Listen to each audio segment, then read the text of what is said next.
If you're having a hard time with shoulder mobility overhead especially, oftentimes you go after the shoulder very directly and you stretch and do end range isometric contractions, or you do some kind of foam rolling on the shoulder or something like that. You do a ton of mobility work on the shoulder.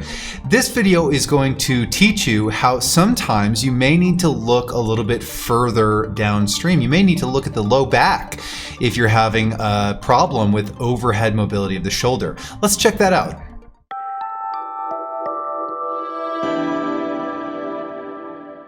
Real quick, my name is Anthony Davis. This is Shapeshift Wellness, where we explore the science of fitness, yoga, and meditation. If you like that sort of thing, please subscribe to my channel.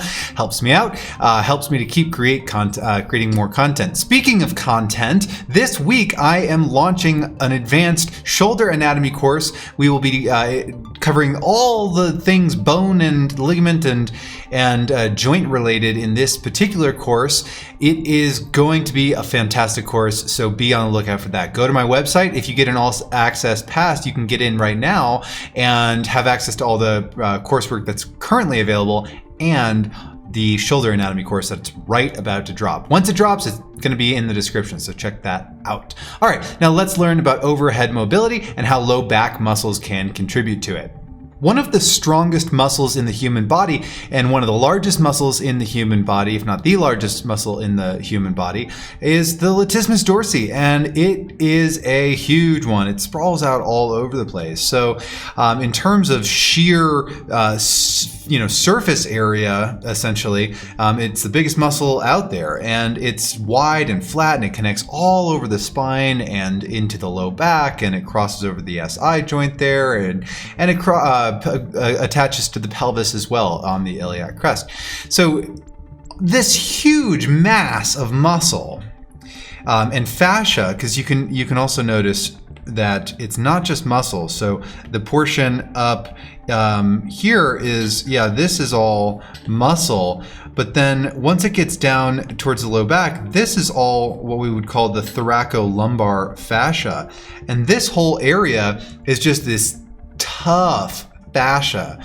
And if you have a problem with extensibility or stretchiness, essentially, of this muscle or the fascia, and by the way, mobility deficits can be neurologically driven, which most of the time they are, or they can be driven by poor extensibility of the actual structure, the fascia. So you need to be able to differentiate that, but that's, I have videos that explain how that works. The point is that you've got this huge mess of muscle tissue and fascial tissue that creates the latissimus dorsi.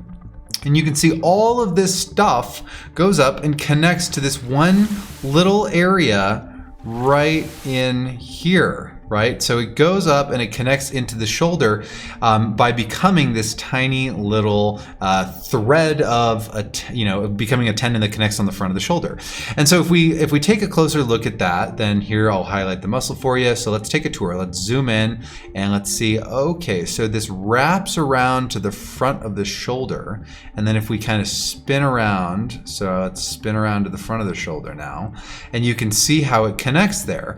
And by virtue of its connection, its job primarily is to bring the arm back behind you and internally rotate you.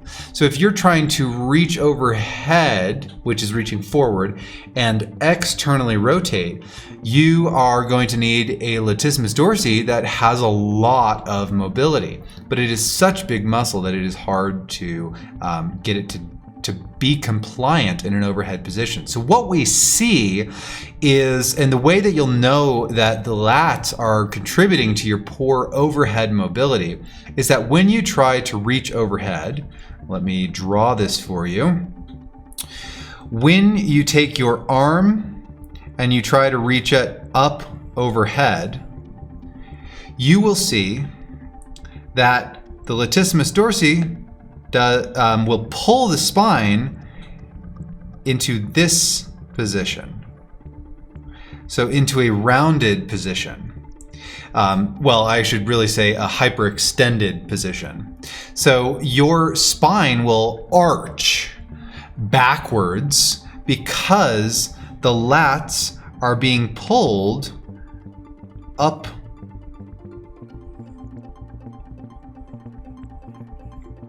and it pulls the spine with it. So naturally, if you want to have better overhead mobility and fix this arching of the back, then you would want to work on the basically flexibility, the mobility, the end range control of the latissimus dorsi muscle. So things like active hangs, passive hangs, those kinds of things are really, really good. Scapular pull-ups, those kinds of things to get you in a lengthened position and fire up that those lats in a lengthened position. Now, I do want to point out that a lot of times you'll see images like on Instagram that show you this fault where somebody is reaching overhead, but they're arching their back, and they're going to say, "Don't do this. This equals bad. Bad. It's bad. It's bad for your back." But is it? Is it bad for your back? No. It's not bad for your back. It's perfectly fine for your back. It's just that when you see somebody in an overhead position, hanging from a bar, for example, and they have this really arched back, or a banana back, or whatever, however you want to call it. It's not that this is actually dangerous. It's just that this is an indication that you are not performing the action, the activity that you're trying to perform using true mobility of the shoulder joint and the shoulder complex and the shoulder girdle. It means that your shoulder is not mobile enough to actually reach straight overhead. And so in order to get your arm up, you had to arch the back. Again, not dangerous, just an indication of poor shoulder mobility. So if your goal is to work on overhead mobility of the shoulder and to have better control of the shoulder overhead, then you should, and you arch your back, then you should definitely be looking at the latissimus dorsi as possibly contributing to some of that poor mobility. Now, I do want to show you, because I was able to find one way to show you a little bit of there. Okay, so here you can see the latissimus dorsi. You can see how it connects to the front side of the humerus. If I zoom in here, okay, so here is when the arm is down, and then you can see how it gets stretched out when you reach forward. So here, and it gets stretched out. Here, and it gets stretched out. Now I can't, with this model, I'm not able to take the arm fully overhead. I couldn't figure out a way to do that for you, but this is enough that you can see that as you reach forward, that whole muscle gets stretched out. And so I want you to see where that is. It's kind of on the rib cage, into the armpit area. It's this giant mass of tissue that you can physically grab. Here I'm grabbing my lat. This is my lat. I'm grabbing it. So you might be able to grab that even if you don't have like a lot of muscle size. You can still, the lat is so big that on most people it's rather easy to find if you know how to find it.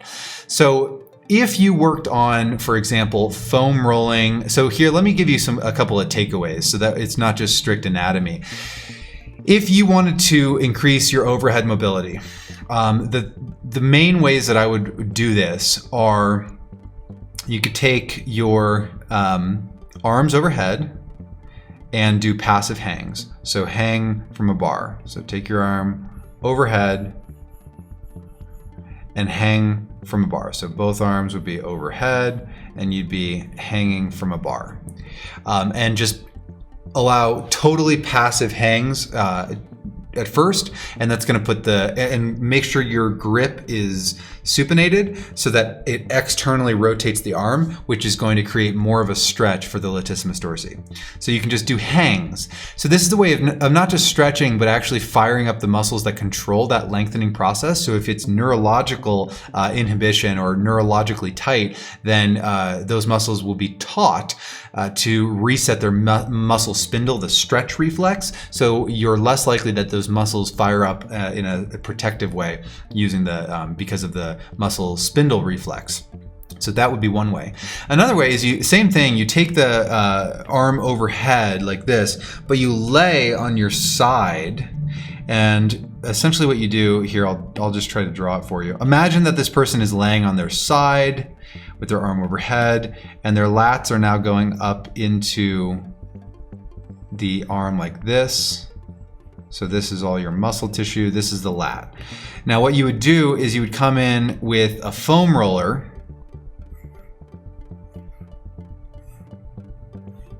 and you could start right in here, and you could basically find a tight spot, lay on your side, find a tight spot, and just kind of relax there and hang out for about 30 seconds and take a few gentle breaths. And then you would want to move down to a new spot and do the same thing. Now to get the low back, you would want to take like a lacrosse ball and just lay on your back and place the lacrosse ball there while trying to flatten your back onto it and reaching overhead at the same time. So these are all ways that you could target it with myofascial release, and then the active and passive hangs are a way to do it with more end range strengthening. And then you could work into chin-ups where you're eccentric and then a pause at the bottom into a passive hang. So these are some takeaways for you if the lat is giving you trouble, on how you can address that and how you know it's the lat. So how do you know it's the lat and not some shoulder muscles, not some like more strict shoulder muscles? Because the back is arching. If the back is arching, it's because the lats are being pulled along for the ride. They're not stretchy enough, essentially, and it pulls the low back along for the ride, and you see this arching. Let's clear this. You see arching of the back like this, rather than a more straight spine. It wouldn't be totally straight, but that kind of gives you the general idea. Thank you for watching. I hope this was helpful. Remember, my shoulder anatomy course on the bones and ligaments and joints of the shoulder complex is going to launch this week. It's going to be an amazing course. I'm just putting the final touches on it. So get in on the All Access Pass, and you can start to watch the Anatomy ABCs course. You can watch my full functional movement anatomy course, which is designed to be an anatomy course for anybody who teaches any kind of movement, exercise, yoga, etc.